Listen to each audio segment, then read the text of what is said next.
Love is easy in silence, but silence cannot last forever. Kevin has only his vow to hold on to, while war devours the horizon, and when fate pounds at his door, bringing news that Ditto is alive but not safe, Kevin must face the truth. Waiting is no longer enough. The next chapter begins, where love and war collide. Smoke on the horizon. The morning began deceptively, ordinary. Kevin rose before the bells of the village stirred, before the chatter of roosters and the clang of pots. He leaned against the window frame of the small house on the hill, arms folded loosely around himself, watching as the horizon bled from indigo into grey. The mist clung stubbornly to the valleys, wrapping the world in a hush that felt almost protective. But the peace shattered when he saw it, far beyond the line of hill smudges of black against the pale morning sky, thin at first, then thicker, rising in steady plumes. Smoke, too much smoke for a farmer's cooking fire, too heavy to be harmless. Kevin's breath caught. He pressed a hand against the wooden frame, as though the earth itself had tilted beneath him. In all the weeks he had whispered his vow, clung to silence as though it could shield him. The war had remained somewhere else, distant enough to pretend it belonged to another world, but the smoke made distance meaningless. It was here, creeping closer. Behind him, the house was quiet, echoing with absence. He crossed the floor, bare feet brushing the cool planks, and touched the small packet of cinnamon sticks on the table, already dulled of their fragrance. Ditto's gift, Ditto's presence. He closed his hand around it, knuckles whitening, as though a pinch of spice could keep the world from burning. By mid-morning, whispers trickled through the village. At the well, women murmured of raids inland. At the market, men spoke of battalions moving faster. Villagers set alight to starve out resistance. Children were hushed by anxious mothers, their laughter cut short by warnings to stay close. Kevin walked through it all like a ghost. He carried a basket of rice, his shoulders straight, his chin lifted. But he felt every gaze on him, every pair of eyes flickering. From smoke on the horizon to the man left behind by a soldier, who might even now be walking through Ashdod when he passed two old men, playing cards beneath a mango tree. One of them muttered too loudly, "The war has found us." Kevin gripped the handle of his basket tighter. His steps did not falter, but his heart hammered a wild, painful rhythm in his chest. At home again, he set the rice down untouched. He sat on the floorboards and pulled Ditto's shirt into his lap. The fabric was worn, faintly scented of earth and sweat, and he pressed his face into it until his throat ached. He wanted to believe that if he held it tightly enough, the smoke outside would disappear, and the world would fold back into silence. But the horizon had already changed, and Kevin knew, with a cold certainty, that nothing would remain untouched now. The market turns cold. The next day, Kevin walked to the market as he always did, basket hooked over one arm, list tucked into his mind. Rice, ginger, a little salt if it could be spared, ordinary things. He told himself that keeping to his routines was a kind of defiance, a way to remind the world that life went on, but the world seemed determined to remind him otherwise. The market was crowded, noisier than the hush that had filled the village yesterday, but the noise felt brittle, strained. The laughter of the women selling vegetables broke too quickly, like thin glass. The men bartering over sacks of grain kept glancing past one another's shoulders toward the hills, where the smoke had been. Even the children who darted between stalls with their wooden toys moved more cautiously, as though they sensed the air itself was thinner. Kevin adjusted his basket and kept walking, but he felt it, the shift in the current of eyes that followed him. Before, when he had come to market, there had always been nods, small smiles, greetings, murmured out of courtesy if not warmth. But now, when he stepped toward the spice stall, conversation faltered. An old man cleared his throat and looked away. A woman, busy with her jars of turmeric, suddenly found her hands too occupied to lift her eyes. The space seemed to fold in around him, thick with silence. Kevin's fingers brushed over a bundle of lemongrass, but his hand shook. He pulled it back quickly, pretending to steady his basket instead.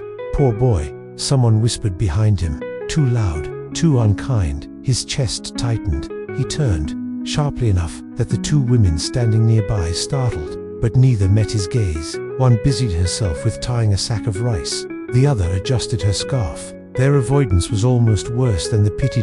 Kevin forced his attention back to the stall, his voice steady though his throat was tight. "Half a bundle, please." The vendor nodded too quickly, fumbling the measure into his basket. Their hands didn't touch. When he paid, the coins clinked louder than they should have, like small bells striking the silence. He gathered his things and walked on, steps careful, posture straight. But everywhere he went, he felt the same thing. Eyes that lingered too long, voices that dropped when he approached, children pulled gently aside by their mothers as he passed. It wasn't cruelty, not exactly. It was the weight of their gazes, pity, fear, and something darker. To them, Kevin was no longer just Kevin. He was the one who waits for the soldier, the boy tied to war, whether he had chosen it or not. By the time he reached the edge of the market, his basket heavier than it should have been, Kevin's jaw ached from holding it tight. His heart pounded against his ribs with the same thought looping over and over. They already think he's gone. He kept walking, back up the path toward the small house on the hill, where silence at least was honest. Bread and ashes. The walk back up the hill felt longer than it ever had. The basket bit into Kevin's palm, heavier not with food but with stares, whispers, the silence that clung to him like burrs. By the time he reached the small wooden house, his shoulders ached with more than just weight. Inside, the air was cooler, dimmer, but not kinder. He set the basket down on the table, the bundle of lemongrass, the sack of rice, the small jar of salt. They all looked wrong, somehow ordinary things made strange under the gaze of everyone else. Kevin pressed both palms to the table and bowed his head, breathing hard, as if he'd just climbed a mountain instead of walked home. His heart was loud in his chest, echoing with the words he'd overheard. Poor boy, the war has found us, the one who waits. He moved on autopilot. The rice measured, the dough kneaded, the hearth coaxed to life with kindling and breath. The simple rituals should have soothed him, but his hands shook. The dough stuck stubbornly to his fingers, tearing instead of stretching, and the fire smoked before it caught.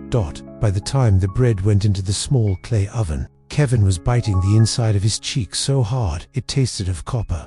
He sat on the floor in front of the oven, knees drawn up, staring at the faint glow of heat. The air grew warmer, then stifling, but he couldn't move. His head dropped into his hands, palms grinding against his eyes until stars bloomed in the dark.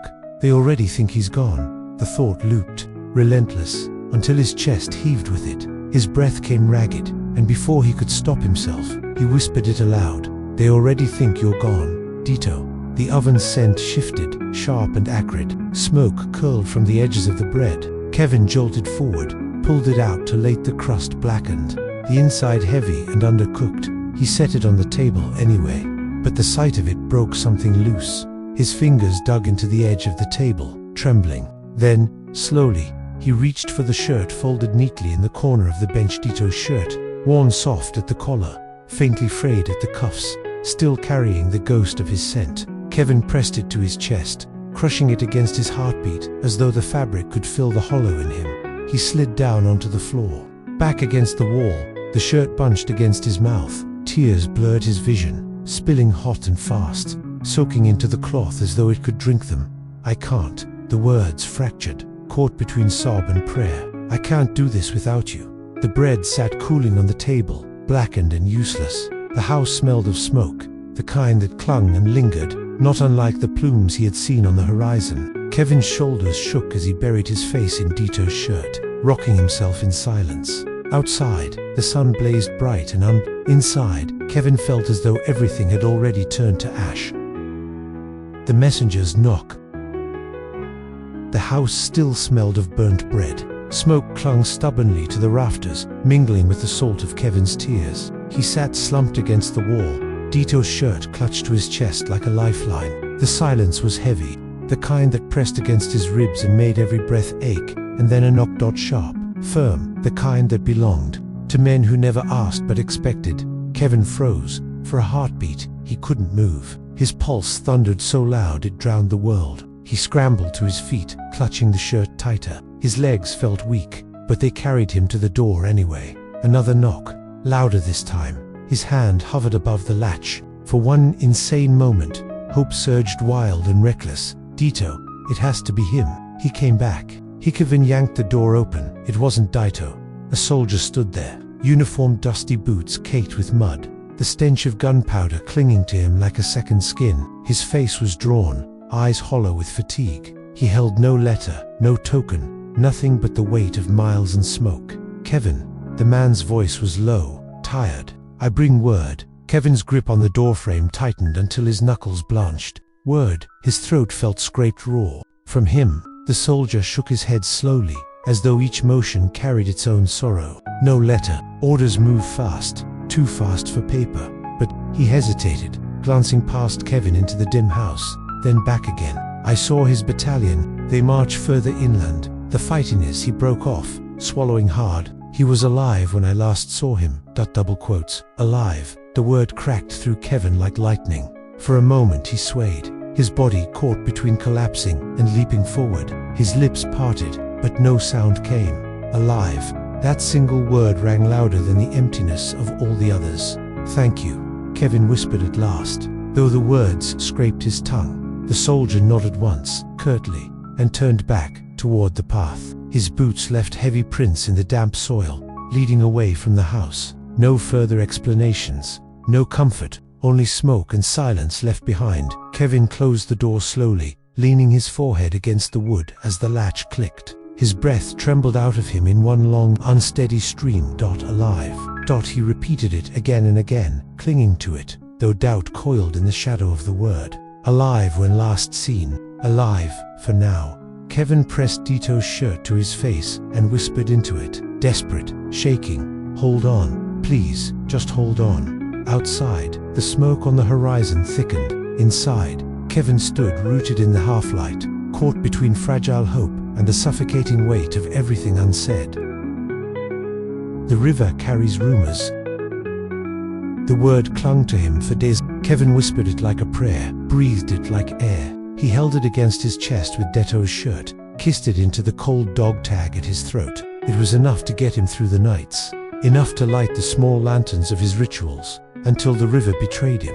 He went there out of habit, seeking the steady comfort of its current. The path was narrow, half-shaded by banana leaves, the air thick with humidity. By the time he reached the riverbank, the heat of the sun had soaked into his skin. He slipped off his sandals and let the water curl cool around his ankles. For a few breaths, it worked. The river murmured against smooth stones, and Kevin closed his eyes, leaning into the sound. It felt like being held, like a voice whispering patience.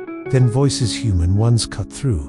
He stilled, straining. Two men stood a little downstream, buckets in hand, their clothes clinging with sweat. They spoke low, but the water carried their words too well. "They say his unit was pushed back. Many didn't make it." Kevin's heart thudded, sharp and sick.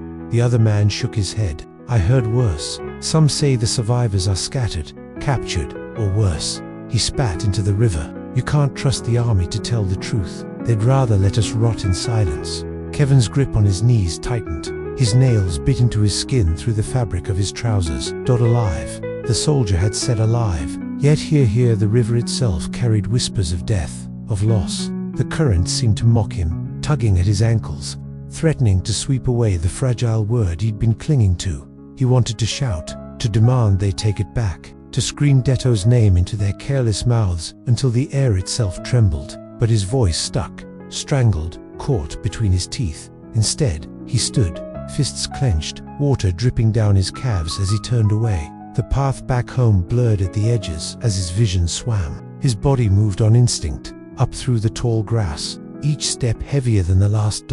Back in the small house, he sank onto the floorboards, breath ragged, whispering the word again, trying to stitch it back into him. Alive, alive, alive.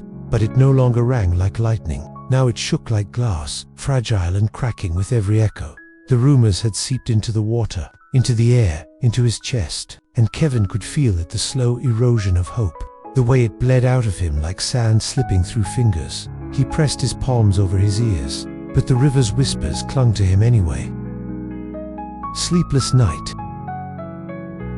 That night, Kevin could not close his eyes. The house was too quiet. The silence pressed against him like another body, heavy, suffocating, but offering no warmth. He lay flat on the mattress, staring at the ceiling beams until they blurred, listening to the faint creak of the wood as if the house itself breathed heavier under the weight of smoke and rumor. The dog tag lay cold against his chest. He cupped it in one hand, thumb tracing the edge again and again until the skin there burned. He pulled it to his lips, kissed it, whispered into it like a prayer. Alive, please, still alive.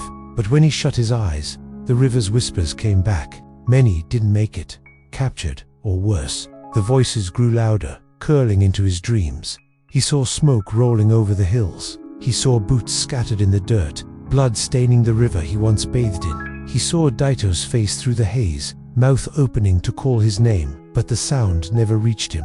A thunder of gunfire drowned it out. Kevin ran, legs burning, lungs clawing for air, but Ditto slipped further into the smoke until he was gone. Kevin jerked awake with a strangled cry. Sweat plastered his shirt to his chest, his throat raw as if he had been screaming. The lamp on the table still burned low, its flame shivering against the walls, casting the shadows of his shaking hands in grotesque size. The bed beside him was empty, a yawning absence that made his stomach twist. He reached instinctively for the hollow, fingertips brushing only cool linen. He dragged Ditto's shirt into the space instead, clutching it against him, breathing deep, desperate for the fading center of sweat, smoke, and something he had once called home. Tears spilled hot and helpless down his temples, soaking into the fabric. "Stay," he whispered into the cloth, his voice trembling, raw. "Just stay."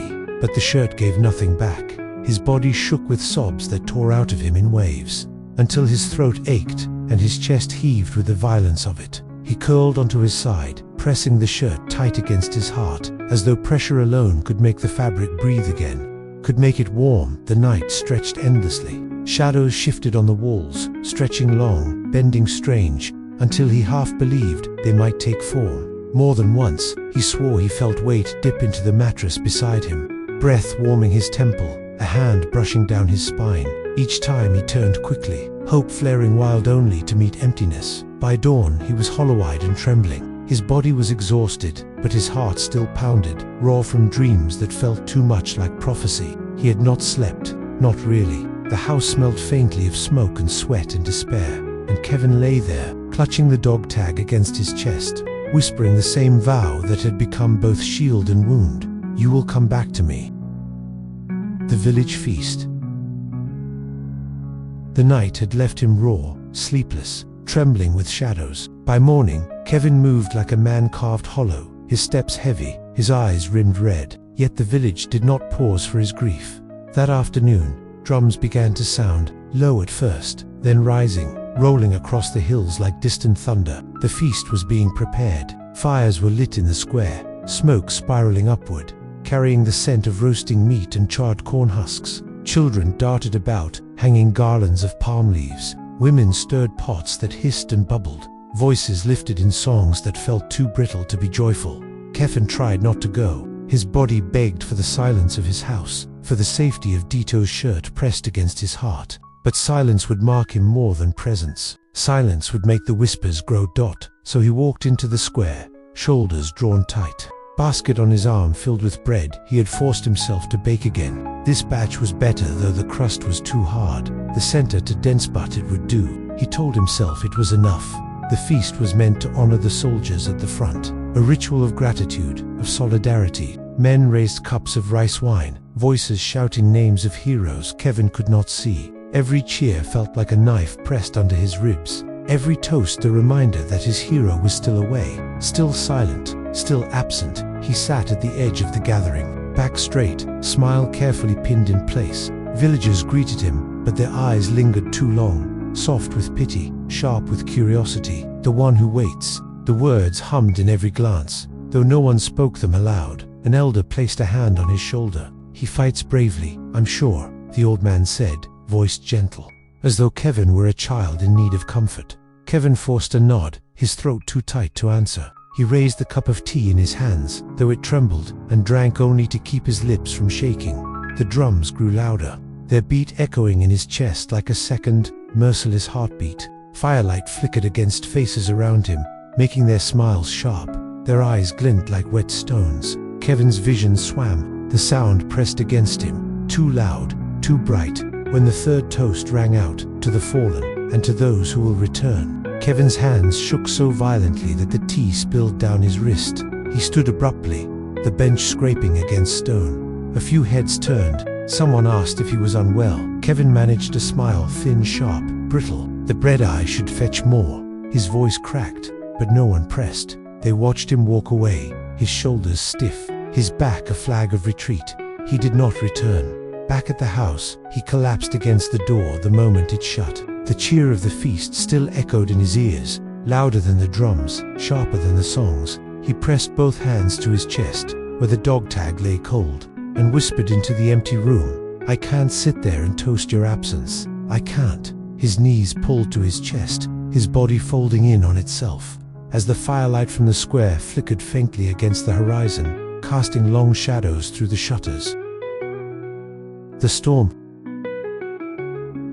By nightfall, the sky was restless. Kevin sat by the window, arms wrapped tight around himself, as the first rumbles of thunder rolled over the hills. The shutters rattled softly in their frames, the oil lamp on the table flickering with each gust that slipped through the cracks. The village square still glowed faintly in the distance, embers from the feast fire smoldering under the drizzle, voices fading into the night. But here, in the house on the hill, the air was heavy, pressing down as if the clouds themselves were suffocating him. Lightning tore across the horizon, illuminating the fields in harsh silver. For a moment, Kevin saw the smoke again, those same black plumes that had haunted his mornings, but now the storm made them real, alive, choking. His breath quickened, his chest rose and fell in short, sharp bursts, as though he were already running, already searching through fire and ash.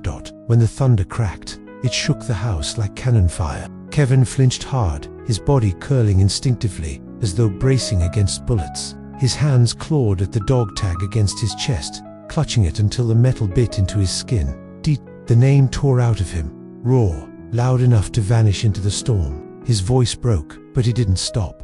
"Come back, please come back to me." Rain struck the roof in sudden fury, a relentless drumming that drowned the world. Kevin stumbled from the window, pacing the narrow length of the room, his bare feet slapping against the floorboards, every step charged with frantic energy. His shoulders shook with sobs, but his mouth kept moving, pouring his vow into the storm as if sheer volume could carry it to wherever Dito fought, wherever he bled, wherever he lived. "You promised," Kevin shouted, his voice hoarse. He pressed both palms against the wall, leaning into it as if the wood could answer him. "You said I was home, you said." His forehead dropped against the cool surface, his body trembling with the force of words too big for him to hold. Lightning flashed again, searing bright through the cracks in the shutters. Kevin turned, tears slicking his face, and dropped to his knees in the middle of the room. The storm raged louder, water pounding against the roof, thunder shattering the night, and his vow rose with it, no longer a whisper but a defiant cry. "You will come back to me. I don't care what it takes. You will." His fists struck the floor once, twice. The sound lost to thunder. He stayed there, bent over, chest heaving, until his strength bled out into the boards. The storm roared on, but Kevin, emptied, finally slumped sideways. Dito's shirt clutched so tight in his hands that his knuckles ached. Rain hammered the earth, thunder rolled like war, and Kevin lay there, lips moving still, whispering the vow again and again, until his voice gave out. The arrival. The storm was relentless. Rain hammered the roof like fists, the gutters spilling over into torrents that carved muddy rivulets down the hillside. Thunder cracked so violently it rattled the shutters, each strike echoing in Kevin's ribs like cannon fire. He lay on the floor, chest heaving, Dito's shirt clenched in his trembling hands. His body was wrung out, emptied by sobs, yet still trembling with the vow he had hurled into the storm. His eyes burned, his throat raw, but he kept whispering anyway. Lips cracked around the words, "You will come back. You will." And then a pounding, not thunder this time, not the shifting of wood in the wind. A fist slamming against the door, once, twice, a third time, hard enough to shake the frame. Kevin's head jerked up, his heart stopped, then lurched into a gallop. For a wild instant, hope flared so bright, so reckless it hurt. Dito, it has to be him. He came back. He scrambled to his feet, nearly stumbling on the floorboard slick with his own sweat. The shirt fell from his hands, forgotten, as he staggered to the door. The pounding came again, urgent, insistent. His fingers fumbled at the latch. His breath came fast, a sob and a prayer tangled together. He yanked it open.